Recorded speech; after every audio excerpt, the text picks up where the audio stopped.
আসসালামু আলাইকুম।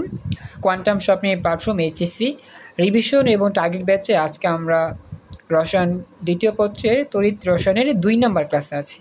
তো আমরা আজকে নতুন টপিক আমগুলো করব। তো আমরা গত ক্লাসে পড়েছিলাম যে মিশ্রিত অবস্থায় বিদ্যুৎ প্রবাহ করলে আমাদের দ্রবণের ঘনমাত্রা কীরকম হয়। তো আজকে ক্লাসে আমরা শিখব আমাদের পরবর্তী অংশ। তো এখানে আমাদের বলতেছে যে উদ্দীপকের যে কোষটা ছিল সেই কোষে যদি আমি সিলভার দণ্ড ইউজ করি তাহলে সিলভার দণ্ডে কতটি সিলভার পরমাণু সঞ্চিত হবে এটা আমার বের করতে হবে। যেখানে আমার সিলভারের পারমাণবিক ভর দেওয়া আছে 108 গ্রাম। অর্থাৎ এখানে এই কোষটার মধ্যে আমাদের এটা হচ্ছে অ্যানোড, এটা হচ্ছে ক্যাথোড। তো এই ক্যাথোডে আমাদের কি জমা হয়? সিলভার পরমাণু জমা হয়। এখন এই সিলভার দণ্ডে কি পরিমাণ সিলভার সঞ্চিত হবে এটা আমাকে বের করতে হবে। তো আমাদের এই যে পরমাণুর যে সংখ্যাটা বের করতে হয় এটা আমাদের ওই অ্যাভোগাড্রো সংখ্যার সাহায্যে বের করা যায় বা অ্যাভোগাড্রো সংখ্যার সাহায্যে তুলনা করে বের করতে হয়। তখন কথা হচ্ছে এটা আমি কেমনে করবো? এখানে আমার চিন্তা করতে হবে যে আমাদের এই দণ্ডটার মধ্যে সিলভারের পরিমাণ কতটুকু,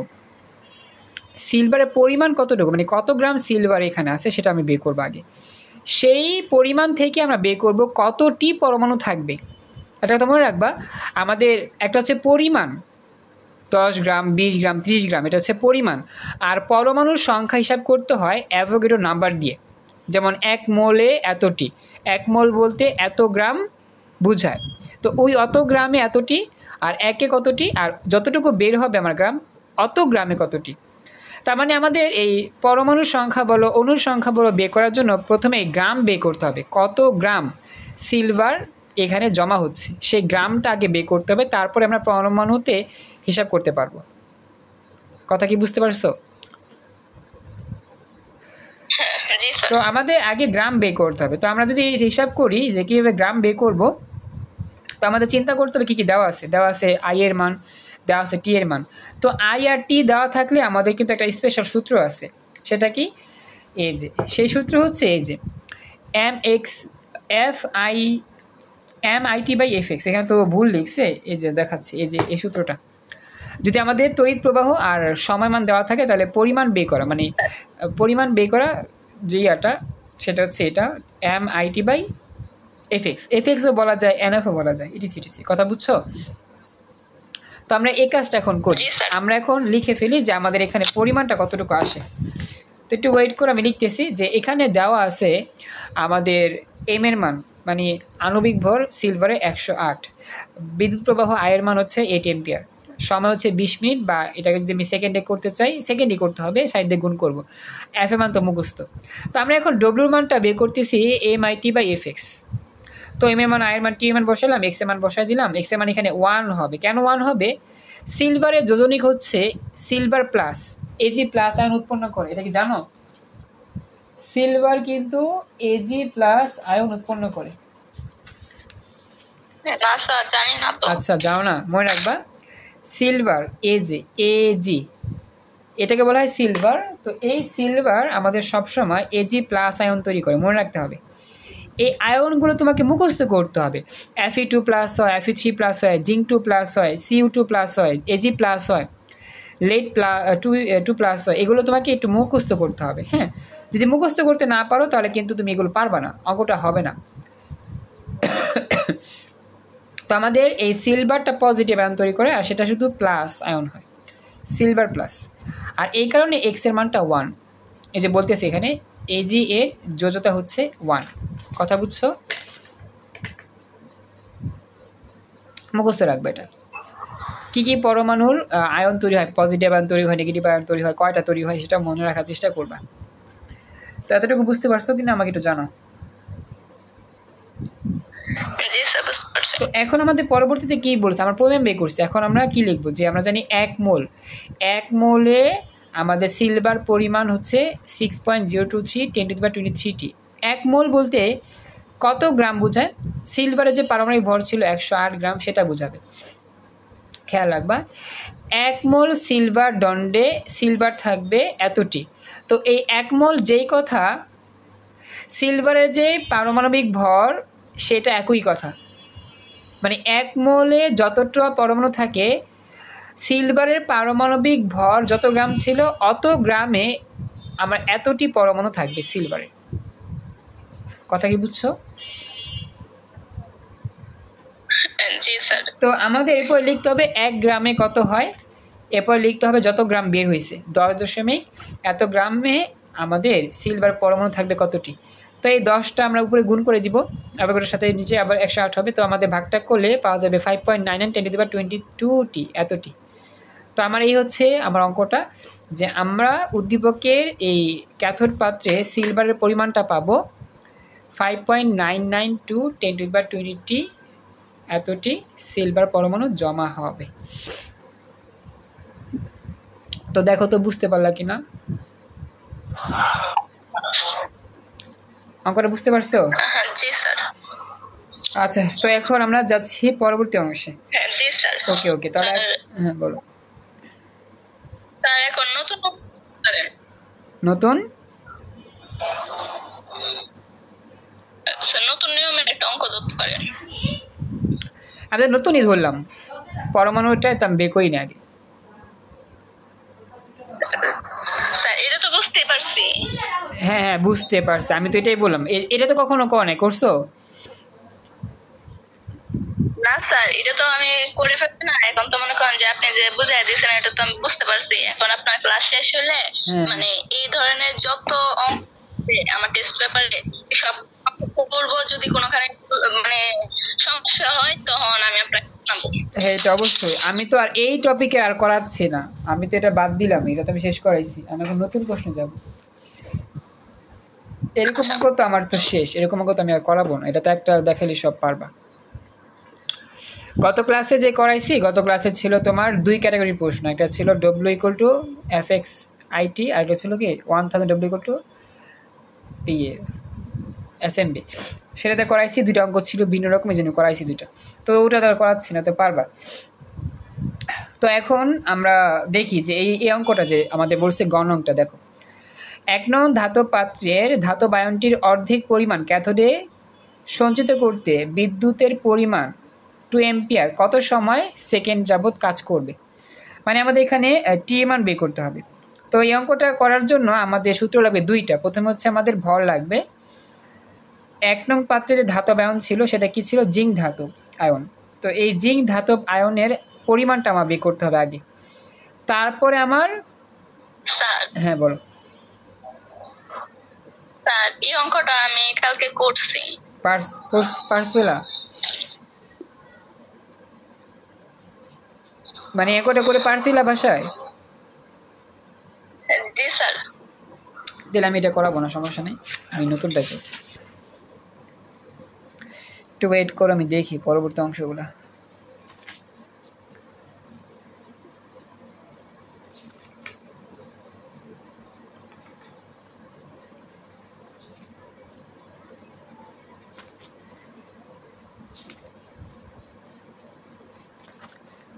আচ্ছা, এরপরে হচ্ছে আমাদের এই সংক্রান্ত আর নাই, আমাদের এরপর হচ্ছে ই সেলের অঙ্ক, ই নট সেলের অঙ্ক।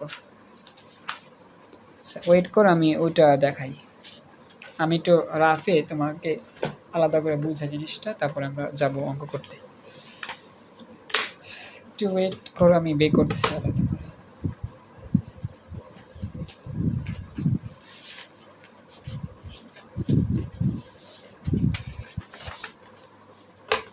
আমরা প্রথমে দেখি জারণ বিভব, তারপর হচ্ছে বিজারণ বিভব। এটা আমি বুঝে তারপরে আমরা ইয়ে করবো, অঙ্ক করবো। জারণ বিভব,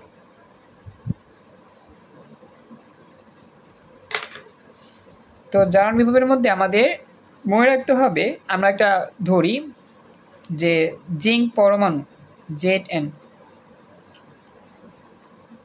তো জিঙ্ক থেকে আমার 2টা ইলেকট্রন যদি চলে যায়, খেয়াল রাখবা, ইলেকট্রন জেড থেকে চলে যাবে, জিঙ্ক থেকে মানে জিঙ্ক পরমাণু থেকে ইলেকট্রন চলে যাবে। তো ইলেকট্রন চলে গেলে আমাদের কি হবে, জিঙ্কের আয়নটা কি হবে, পজিটিভ হবে অবশ্যই। আমরা জানি জিঙ্ক সবসময় 2+ আয়ন তৈরি করে। তো এটা হচ্ছে আমাদের একটা বিক্রিয়া লিখলাম। এই বিক্রিয়া থেকে জারণ বিভব কীভাবে বুঝতে, এটা লিখবো আমরা।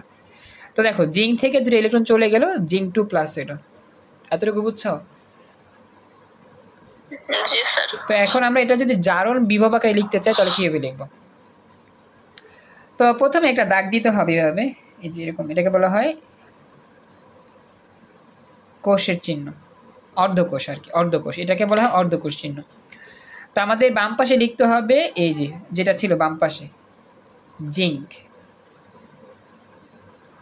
আর ডান পাশে লিখতে হবে এই যে এই আয়নটা, অর্থাৎ জিঙ্ক 2+।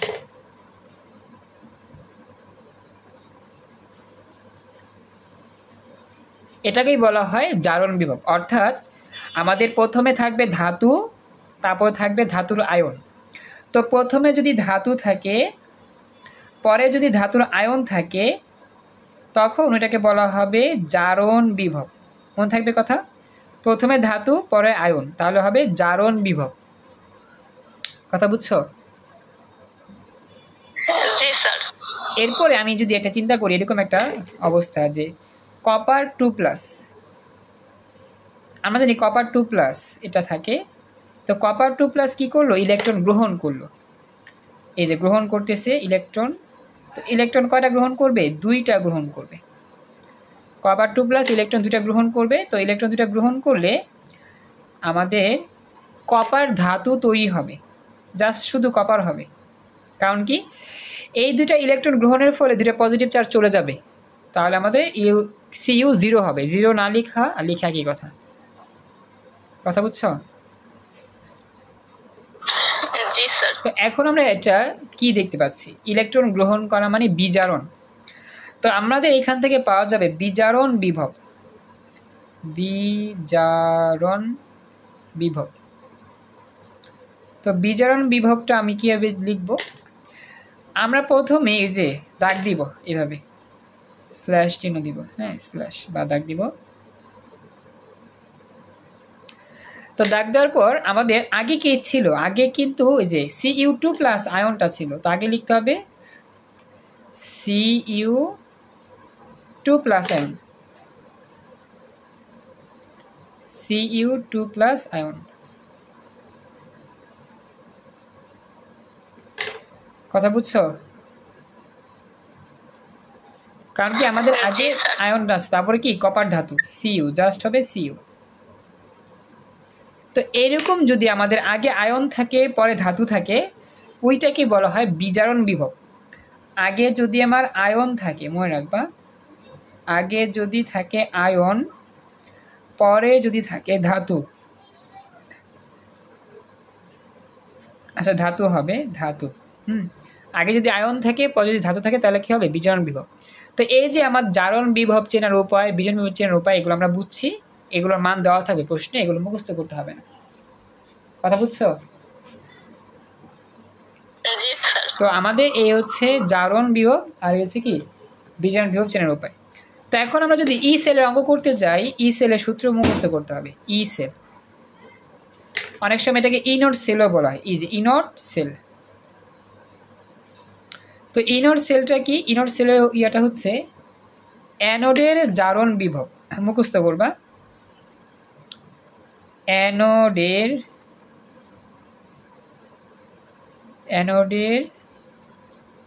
জারণ বিভব, অ্যানোডের জারণ বিভব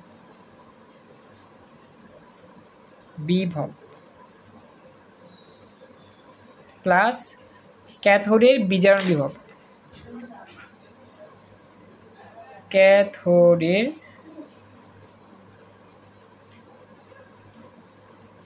বিজারণ বিভব।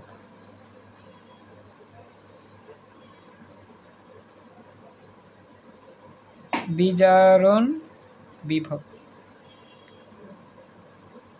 মুখস্থ করবে। হ্যাঁ, ইনর সেল বা কোষ বিভব আমরা যেটা বের করি আর কি।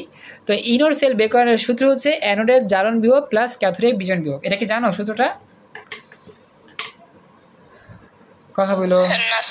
আচ্ছা, তো এই সূত্রতে আমরা অঙ্ক করবো অ্যানোডের জারণ বিভব আর ক্যাথোডের বিজারণ বিভব। তো জারণ কেন বুঝবো, যদি আমাদের প্রথমে ধাতু থাকে পরে আয়ন থাকে তাহলে হবে জারণ, আর বিজারণ বলতে কেন বুঝবো, প্রথমে আয়ন থাকবে পরে থাকবে কি ধাতু। বুঝতে পারছো এতটুকু? ওকে, তো এবার আমরা অঙ্ক নিই। অঙ্ক নিলে আমরা ইজিলি বুঝতে পারবো যে কি অঙ্কগুলো করতে হবে। এটা আমাদের মেইন সূত্র, ই নট সেল ইকুয়াল টু অ্যানোডের জারণ বিভব প্লাস ক্যাথোডের বিজারণ বিভব। তো ছোট ছোট অঙ্কগুলো নেই, আমরা নিয়ে শুরু করি। একটু ওয়েট করো, আমি বের করতেছি।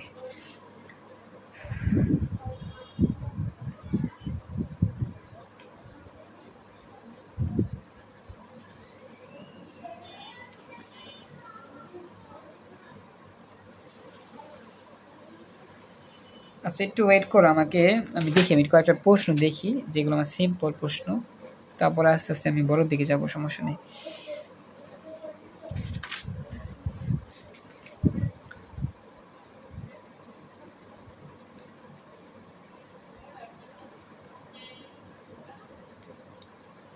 আচ্ছা আরেকটা জিনিস আমি শিখাই তোমাকে, সেটা একটু ওয়েট করো, দেখাচ্ছি। আমাদের টপিকটার নাম হচ্ছে পাত্রে রাখা যাবে কি যাবে না। একটু খেয়াল রাখবা, আমি একটু আলাদা একটা পেজ নিই, হ্যাঁ একটু ওয়েট করো। আমার এই অধ্যায়ের মধ্যে এই অঙ্কটা হচ্ছে ভাইরাল একটা অঙ্ক, পাত্রে রাখা যাবে কি যাবে না। এটা আমরা একটু শিখাই, তারপরে অঙ্ক করি আমরা। একটু ওয়েট। টপিকটার নাম হচ্ছে পাত্রে রাখা যাবে কি না। পাত্রে রাখা যাবে কি না।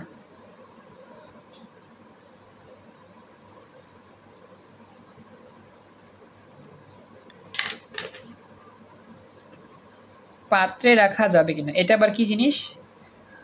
মনে করো যে তোমার কাছে একটা পাত্র আছে, সেই পাত্রটা হচ্ছে প্লাস্টিকের একটা পাত্র, মনে করো প্লাস্টিক। তুমি কি শুনতেছো আমার কথা? এখন এই প্লাস্টিকের যে পাত্র আছে, সেই প্লাস্টিকের পাত্রে তুমি অ্যাসিড রাখবা, অ্যাসিড।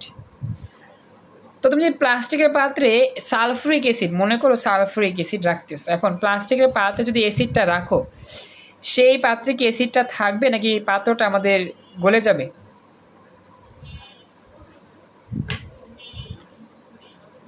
চিন্তা করো তো। প্লাস্টিকের একটা সাপোজ একটা আছে তোমার কাছে, পাত্র বলতে একটা বাটি আছে, সেই বাটিতে তুমি সালফুরিক অ্যাসিড রাখবা, অ্যাসিড কিন্তু খুবই শক্তিশালী অ্যাসিড, বিক্রিয়া করে। তো সেই প্লাস্টিকের পাত্রে কি অ্যাসিডটা রাখা যাবে নাকি অ্যাসিডটা বিক্রিয়া করে পাত্র ছিদ্র করে ফেলবে? রাখা যাবে না, ছিদ্র করে ফেলবে। হ্যাঁ, ছিদ্র করে ফেলবে। তো আমাদের এইটাই আর কি অঙ্কটায়, যে আমাদের একটা রাসায়নিক দ্রব্য বা একটা রাসায়নিক দ্রবণ দিয়ে বলবে এই দ্রবণটা সেই পাত্রে রাখা যাবে নাকি যাবে না, যেই পাত্র তোমার কাছে দেওয়া থাকবে। তো এটা হবে ধাতুর পাত্র। মনে করো তোমার কাছে একটা যৌগ দিয়ে বললো যে এই যৌগটা ওই ধাতুর পাত্রে রাখা যাবে কি যাবে না, এটা তুমি বের করবা। তো এই টপিকটা খুব ইম্পর্টেন্ট, এটা আমার পরীক্ষা আসে। তো এইটা করার জন্য আমাদের ই সেলের মান বের করতে হয়, ই সেল, মনে রাখবা। এটা করার জন্য আমার ই সেলের মানটা বের করে কাজ করতে হয়। ই সেলের মান বের করার সূত্রটা কি পড়াইছিলাম একটু আগে? হ্যাঁ, যেটা পড়াইছিলাম, এই যে অ্যানোডের জারণ বিভব প্লাস ক্যাথোডের বিজারণ বিভব, এটা দিয়ে আমার ই সেল বের করা যাবে। তো ই সেলের মান দুই রকম হবে। ই সেলের মান এক সময় বের হবে পজিটিভ, কখনো কখনো ই সেলের মান নেগেটিভও বের হতে পারে। ই সেলের মান পজিটিভ হলে, মানে পজিটিভ 10, পজিটিভ 20, মানে পজিটিভ কোনো মান হলে, কথা বুঝতেছো? ই সেলের মান দুই রকম হয়, পজিটিভও হয় নেগেটিভও হয়, কথা বুঝছো? ই সেলের মান পজিটিভ হলে পাত্রে রাখা যাবে না, মনে রাখবা। ই সেলের মান যদি পজিটিভ হয় তাহলে পাত্রে রাখা যাবে না, পাত্রে রাখা যাবে না, যাবে না, পাত্রে রাখা যাবে না। ই সেলের মান যদি আমাদের কি হয়, পজিটিভ হয়, তাহলে কি করা যাবে না, পাত্রে এটা রাখা যাবে না, মনে রাখবা। আর ই সেলের মান যদি নেগেটিভ হয়, হ্যাঁ, তাহলে পাত্রে রাখা যাবে। ই সেলের মান যদি আমাদের নেগেটিভ হয়, নেগেটিভ হলে কি করা যাবে, ওই পাত্রে রাখা যাবে। ব্যাস, এটা যদি বুঝতে পারো, আমরা এখন অঙ্ক করলে ইজিলি সব বুঝবো।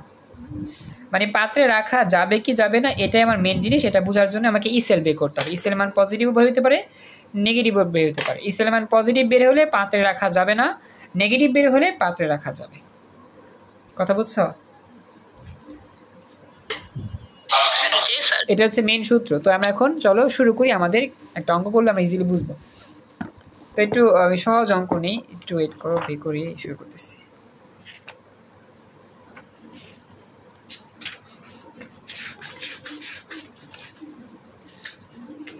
পাত্রে রাখা যাবে কি যাবে না? দেখো আমাদের ঢাকা বোর্ড 23 সালে যে প্রশ্ন আসে সেই প্রশ্নটা আমি সলভ করা দিই। দেখো এখানে কি বলছে। তো আমাদের বলতেছে যে এই যে বিক্রিয়াটা, আচ্ছা এখন তোমাকে আমি প্রশ্ন করি, তুমি একটু উত্তর দাও তো। এই যে দেওয়া আছে ই নট জিঙ্ক অবলিক জিঙ্ক 2+, এটাকে কি বলে? জারণ বিভব নাকি বিজারণ বিভব? এটাকে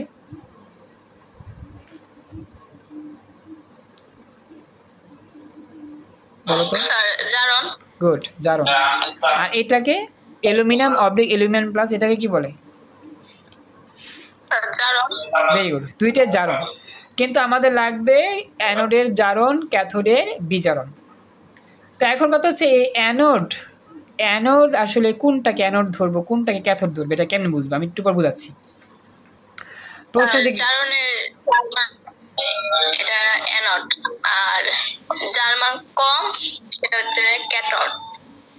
ঠিক আছে, কিন্তু এটা এটা এরকম ভাবে চিন্তা করলে আমার একটু এলোমেলো হবে, ভুল হবে, অঙ্কটা ভালো করে মিলবে না, মাঝে মধ্যে ভুল করবা। তো এটা একবারে সহজ নিয়ম হচ্ছে যে যেই ধাতুর পাত্র হবে অঙ্কটার মধ্যে যেই ধাতুর পাত্র হবে, মানে পাত্রটাকে সবসময় অ্যানোড ধরতে হবে, পাত্রটাকে সবসময় অ্যানোড ধরে কাজ করতে হবে। এখানে বলা আছে উদ্দীপকের দ্রবণ জিঙ্ক সালফেটের দ্রবণ। এই জিঙ্ক সালফেটের দ্রবণটাকে অ্যালুমিনিয়াম ধাতুর পাত্রে, খেয়াল রেখো, পাত্রে যে ধাতু থাকবে বা পাত্রটা কোন ধাতুর তৈরি? অ্যালুমিনিয়াম ধাতুর তৈরি। আমাদের বলছে যে উদ্দীপকের দ্রবণটাকে অ্যালুমিনিয়াম ধাতুর পাত্রে সংরক্ষণ করা যাবে কি? বিশ্লেষণ করো। মানে আমাদের জিঙ্ক সালফেটের দ্রবণটাকে আমি যদি অ্যালুমিনিয়ামের ধাতুর পাত্রে রাখা যাবে নাকি যাবে না? জিঙ্ক সালফেট দ্রবণকে অ্যালুমিনিয়াম ধাতুর পাত্রে রাখা যাবে নাকি যাবে না, এটা আমার বের করতে বলছে। কথা বুঝছো? তো আমাদের পাত্রটা কোন ধাতুর? পাত্রটা তো অ্যালুমিনিয়াম ধাতু। তার মানে এই বিক্রিয়াতে এই যৌগের মধ্যে অ্যালুমিনিয়াম হবে অ্যানোড, জিঙ্ক হবে ক্যাথোড। কথা বুঝছো? ওকে, তো আমি লিখবো যে যেহেতু আমাদের পাত্রটা হচ্ছে অ্যালুমিনিয়ামের পাত্র, এজন্য অ্যালুমিনিয়াম অ্যানোড হিসেবে কাজ করবে আর জিঙ্ক ক্যাথোড হিসেবে কাজ করবে। তো আমাদের জিঙ্কের দেওয়া আছে অ্যানোড, মানে জারণ বিভব দেওয়া আছে। তো এটা বিজারণ বিভব যদি করতে চাই তাহলে ক্যাথোডের মতো কাজ করবে। ক্যাথোডে বিজারণ বিভব হয়। তো জারণ বিভব থেকে বিজারণ বিভব কীভাবে আসতে হয়? জাস্ট এই আয়নটা সামনে নিয়ে আসবা, জিনটাকে পরে নিয়ে যাবা, আর এইখানে যেই চিহ্ন থাকবে সেটা পরিবর্তন হবে। প্লাস থাকলে মাইনাস লিখবা, মাইনাস থাকলে প্লাস লিখবা। অর্থাৎ আমাদের এটা এই জিনটাকে ক্যাথোড ধরছিলাম, তাহলে ক্যাথোডের বিজারণ বিভব বের করতে হয়। তো আমার দেওয়া আছে তো জারণ বিভব ক্যাথোডে। তো আমরা এখন যে কাজটা করব, ই নটের মতো ই নটটা লিখব, তবে আমাদের এখানে বিজারণ বিভব করতে হবে। এই জন্য বিজারণ বিভব করার জন্য আমরা কি করব, জিঙ্ক 2+ আগে লিখে দিব জিঙ্ক 2+। তো জিঙ্ক 2+টা আগে লিখে দিয়ে তারপর হচ্ছে অবলিক দিয়ে জিঙ্ক লিখব। কি লিখব? জিঙ্ক। তো লিখলাম জিঙ্ক। তো এখন আমার মানটা কি হবে? আমার জিঙ্ক অবলিক জিঙ্ক প্লাসের মানটা তো হচ্ছে 0.76, আর এটা যদি উল্টা দিই তাহলে মানটা উল্টা যাবে, মানে কি মানটার পজিটিভটা নেগেটিভ হয়ে যাবে। অর্থাৎ এই মানটা আমার হবে এরকম -0.76। এইভাবে তোমাকে রিপ্লেস করে অঙ্ক করতে হবে, প্রয়োজন অনুযায়ী যে মানটা লাগবে সেই মান নিয়ে কাজ করতে হবে। এটাই হচ্ছে আমাদের এই ক্যাথোডের বিজারণ বিভবের মান -0.76 ভোল্ট। বুঝতে পারছো কথাটা? তো আমাদের দেওয়া আছে জারণ, আমরা কি করলাম, বিজারণটা করে নিলাম। ওকে, কমপ্লিট। তো এবার আমরা কি করব, আমরা প্রথমে এই অ্যানোডের অর্ধ বিক্রিয়া, ক্যাথোডের অর্ধ বিক্রিয়া করব। তো আমি একটু লিখি, দেখো কি বলতেছে এখানে গণকে বলতেছে যে উদ্দীপকের দ্রবণটিতে জিঙ্ক সালফেট ছিল, আর অ্যালুমিনিয়াম ধাতুর পাত্রে সংরক্ষণ করা যাবে কিনা যাচাই করতে হচ্ছে। তো এখন জিঙ্ক সালফেট দ্রবণকে অ্যালুমিনিয়াম ধাতুর পাত্রে সংরক্ষণ করলে অ্যালুমিনিয়াম পাত্রটা অ্যানোড হিসেবে থাকবে, আর জিঙ্ক দ্রবণে ক্যাথোড হিসেবে জিঙ্ক কাজ করবে। তো এখন আমাকে এটাকে করতে হবে, বিক্রিয়া করতে হবে, মানে লিখতে হবে অ্যানোড অর্ধ বিক্রিয়া, তারপর লিখতে হবে ক্যাথোড অর্ধ বিক্রিয়া। দেখো বিক্রিয়া করার পর আবার সমতা করতে হবে। তো আমি এটা একটু হাতে করাইলে মনে হয় ভালো হবে, ইজিলি বুঝতে পারবো আর কি। একটু আমি হাতেই করি, ঠিক আছে? মানে বিক্রিয়াটা আচ্ছা, অ্যালুমিনিয়াম থেকে অ্যালুমিনিয়াম 3+ হবে, খেয়াল রাখবা। আমরা জানি আমাদের এখানে কি দেওয়া আছে, অ্যালুমিনিয়াম 3+, তার মানে অ্যালুমিনিয়াম থেকে অ্যালুমিনিয়াম 3+ হবে। কথা বুঝছো? জি স্যার। আচ্ছা, এবার আমরা যাচ্ছি পরবর্তী অংশে। তো আমি একটু এটা রাফে এদিকে দেখা দিই। হ্যাঁ, অ্যালুমিনিয়াম থেকে 3টা ইলেকট্রন চলে যাবে, খেয়াল রাখবা। অ্যালুমিনিয়াম থেকে 3টা ইলেকট্রন যদি চলে যায় তাহলেই তো অ্যালুমিনিয়াম 3+ হয়। তো লিখলাম যে অ্যালুমিনিয়াম কি হইল, 3+ হইল। কারণ আমরা জানি যে অ্যানোডের জারণ ঘটে, জারণ বলতে ইলেকট্রন চলে যায়, অ্যালুমিনিয়াম থেকে ইলেকট্রন চলে গিয়ে কি হলো, অ্যালুমিনিয়াম 3+ হইল। আচ্ছা, এবার আমরা যদি জিঙ্ক নিয়ে আসি, জিঙ্কটা ক্যাথোড হিসেবে কাজ করবে, তাহলে জিঙ্ক 2+ থেকে জিঙ্ক ধাতুতে পরিণত হবে। তার মানে আমাদের প্রথমে লিখতে হবে জিঙ্ক 2+, প্রথমে লিখতে হবে কি, জিঙ্ক 2+ আয়ন। তো জিঙ্ক 2+ আয়ন যদি লিখার পরে আমরা এখানে ইলেকট্রন যোগ করব। তো এখানে কয়টা ইলেকট্রন যোগ করতে হবে বলো তো জিঙ্ক ধাতুতে পরিণত করতে? স্যার 2টা। ভেরি গুড, 2টা। তো 2টা ইলেকট্রন আমি যোগ করতেছি, তাহলে আমাদের কি হবে, জিঙ্ক ধাতুতে পরিণত হলো। এখন আমি এটাকে হিসাব করতে পারবো না, যোগ করতে পারবো না, কারণ আমার ইলেকট্রনটা মিলে না। এক জায়গায় 3টা ইলেকট্রন, এক জায়গায় 2টা ইলেকট্রন। কাটারি করলে ইলেকট্রন তো 0 হয় না, একটা ইলেকট্রন থেকে যায়। তো এটাকে যদি সমতা করতে চাই কি করতে হবে, এই 1 নংকে আমাকে এই 2 দিয়ে গুণ করতে হবে, আর 2 নংকে 3 নং গুণ করতে হবে। খেয়াল রাখবা, আমাদের যদি ইলেকট্রন সংখ্যাটা না মিলে যায় তাহলে ইলেকট্রনের সংখ্যা দিয়ে এক্সচেঞ্জ করে গুণ করতে হয়। যেমন এখানে ইলেকট্রন সংখ্যা 2, এই 2 দিয়া এই প্রথমটা গুণ করবা, আবার এখানে ইলেকট্রন সংখ্যা 3, এই 3 দিয়া পরেরটার সাথে গুণ করবা, তাহলে ম্যাচিং হয়ে যাবে। কথা কি বুঝছো?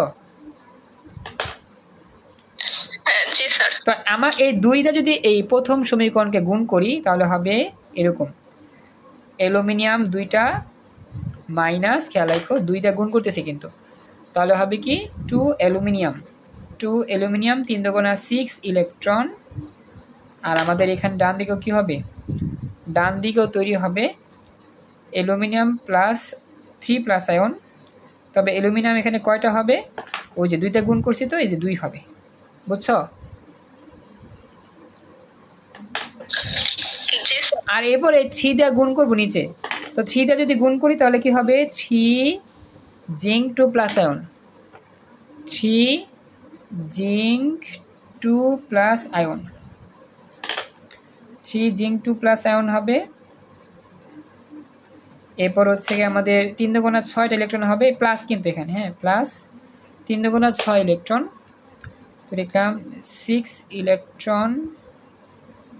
আর এখান থেকে আমাদের তৈরি হচ্ছে কি, এখান থেকে আমাদের তৈরি হচ্ছে ওই 3টা জিঙ্ক পরমাণু, 3 জিঙ্ক পরমাণু। ব্যাস, এরপর আমরা যোগ করব। এরপরে যোগ করলে আমাদের এই ইলেকট্রন কাটা যাবে। তারপরে যোগ করলে 2 অ্যালুমিনিয়াম প্লাস 3 জিঙ্ক 2+, তারপরে যে 2 অ্যালুমিনিয়াম 3+3 জিঙ্ক, এরকম হবে। এইভাবে প্রতিটা অঙ্ক করতে হবে। কথা বুঝতেছো? তো এবার আমি সামনে যাই। হ্যাঁ, এটা আমি এখান থেকে দেখা দিই, সমাধান থেকে একটু দেখা দিই। তো এবার দেখো আমরা লিখতেছি এই যে এটা আমাদের ম্যাচিং হওয়ার পর আমরা যোগ করব। যোগ করলে আমার ইলেকট্রনগুলো কাটা যাবে। তো যোগ করলে পুরো কোষ বিক্রিয়া হবে। এটা হচ্ছে অ্যানোড অর্ধকোষ বিক্রিয়া, এটা হচ্ছে ক্যাথোড অর্ধকোষ বিক্রিয়া। তারপরে যোগ করলে হবে পূর্ণ কোষ বিক্রিয়া বা কোষ বিক্রিয়া। তো কোষ বিক্রিয়া কেমনে হবে, 2 অ্যালুমিনিয়াম প্লাস 3 জিঙ্ক 2+, দাগ দিয়ে আবার 2 অ্যালুমিনিয়াম 3+, আবার প্লাস ইলেকট্রন কেটে গেছে 3 জিঙ্ক। তো এখানে ইলেকট্রন ডান পাশে লিখছে একটা, বাম পাশে লিখছে একটা, তুমি বাম পাশে লিখবা। আমি যেভাবে লিখাইছি যে এরকমভাবে লিখবা, তাহলেই হবে। বাম পাশে লিখবা সব, তাহলে বুঝতে সহজ হবে, ক্যালকুলেশন ইজি হবে। ডান পাশে লেখা লাগবে। আচ্ছা তো এবার দেখো, তো এবার আমরা দেখতে পাচ্ছি যে আমাদের এখানে কি দেওয়া আছে। আমাদের এখানে এই বিক্রিয়ার মধ্যে অ্যালুমিনিয়াম আর অ্যালুমিনিয়াম আগে, অ্যালুমিনিয়াম 3+ পরে, জিঙ্ক 2+ আগে, আবার জিঙ্কটা কি পরে। তার মানে এখানে অ্যালুমিনিয়ামটা জারিত হয়েছে জারণ বিভব, আর জিঙ্কটার কি বিজারণ বিভব হয়েছে। তো এবার আমরা সূত্র দিয়ে অঙ্কটা সলভ করব। বিক্রিয়াটা লেখার পরে, মানে কোষ বিক্রিয়া লিখতে হবে সবসময়। কোষ বিক্রিয়া লেখার পরে আমরা ই সেল বের করবো, ই সেল। তো চলো আমরা ই সেল বের করি। তো ই সেলের সূত্র কি ছিল? ই সেল বা ইনর সেল একই জিনিস আর কি, মনে রাখবো আর কি। তবে কিছু কিছু ক্ষেত্রে ইনর সেল দ্বারা নাস্ট সমীকরণকে বোঝানো হয়। তবে ই সেল দিলেও হয়, ইনর সেল দিলেও হয়, কোনো সমস্যা নেই। প্রমাণ, ইনর সেল দিলেও হবে, ই সেল দিলেও হবে, প্রবলেম নেই। কথা বুঝতেছো? তো এবার আমরা জানি অ্যানোডের জারণ বিভব হয় আর ক্যাথোডের বিজারণ বিভব হয়। অ্যানোডটা কি অ্যালুমিনিয়াম নাকি জিঙ্ক? অ্যানোড কি হবে এখানে? অ্যালুমিনিয়াম। আর ক্যাথোড হবে কি জিঙ্ক। তো আমি যদি এখানে এই জায়গার মধ্যে সাজা অঙ্কটা করি, তাহলে দেখো কি বের হবে। তাহলে আমাদের এখানে ই সেলের সূত্রটা হবে, ই সেল মানে ইনর সেল আর কি, ইনর সেল অ্যানোডের জারণ বিভব, অ্যানোডের জারণ বিভব সেটা কি? অ্যানোড তো হচ্ছে আমার জিঙ্ক নাকি অ্যালুমিনিয়াম, সরি। তাহলে ই অ্যালুমিনিয়াম, ইনট দেওয়া ছিল, আচ্ছা ইনট দেওয়া ছিল, তুমি ইনট দিয়ে দিই। Aluminium oblique aluminium 3+, aluminium oblique aluminium 3+। তো অ্যানোডের জারণ বিভব লিখলাম, বুঝতে পারছো লাইনটা এতটুকু? তো এরপরে কি লিখবো? ক্যাথোডের বিজারণ বিভব, ক্যাথোডটা প্লাস দিলাম, ক্যাথোডটাকে জিঙ্ক, তাহলে হবে কি ইনট, ইনট zinc 2+ oblique zinc, okay, zinc 2+ oblique zinc. এবার মান বসো। এটা বুঝছো এটা কেন করলাম? এটা বিজারণ ছিল জন্য, বুঝছো? এবার মান বসে। অ্যালুমিনিয়ামের মান কত ছিল? অ্যালুমিনিয়াম, এই যে অ্যালুমিনিয়াম ছিল 1.66, তো লিখে দিই 1.66 জারণ ছিল এটা, প্লাস। আর জিঙ্ক তো এটা ছিল জারণ বিজারণ বিভব, তো জীবনটা কি হবে? মাইনাস হবে, -0.76, তো লিখলাম -0.76। তো এখানে বিয়োগ হবে আর কি, 1.66 মাইনাস 0.76। তো বিয়োগ করে দেখো কত হয়। এই যে দেখা যাচ্ছে যে 0.9 হবে, প্লাস হবে, বুঝতেছ? এই যে এখানেই তারা তাদের মতো করছে, তারা তাদের মতো করছে, আমরা আমাদের মতো করব। অ্যানোডের জারণ বিভব প্লাস ক্যাথোডের বিজারণ বিভব, এভাবেই করব, মন থাকবে? তো এবার দেখো ই সেলের মানটা পজিটিভ বের হয়েছে। তো ই সেলের মান পজিটিভ বের হলে পাত্রে রাখা যাবে নাকি যাবে না? স্যার যাবে না। Very good. ই সেলের মান পজিটিভ হলে পাত্রে রাখা যাবে না। তো লিখবো কি? সাজায় লিখবো যে যেহেতু ই সেলের মান ধনাত্মক, সেহেতু জিঙ্ক সালফেট দ্রবণকে অ্যালুমিনিয়াম ধাতুর পাত্রে রাখলে স্বতঃস্ফূর্তভাবে বিক্রিয়া ঘটবে, ফলে অ্যালুমিনিয়াম ধাতুর পাত্র ক্ষয় হয়ে যাবে। সুতরাং অ্যালুমিনিয়াম ধাতুর পাত্রে জিঙ্ক সালফেট দ্রবণ রাখা যাবে না। তো এই হচ্ছিল আমার ফার্স্ট ক্যাটাগরির একটা স্পেশাল অঙ্ক।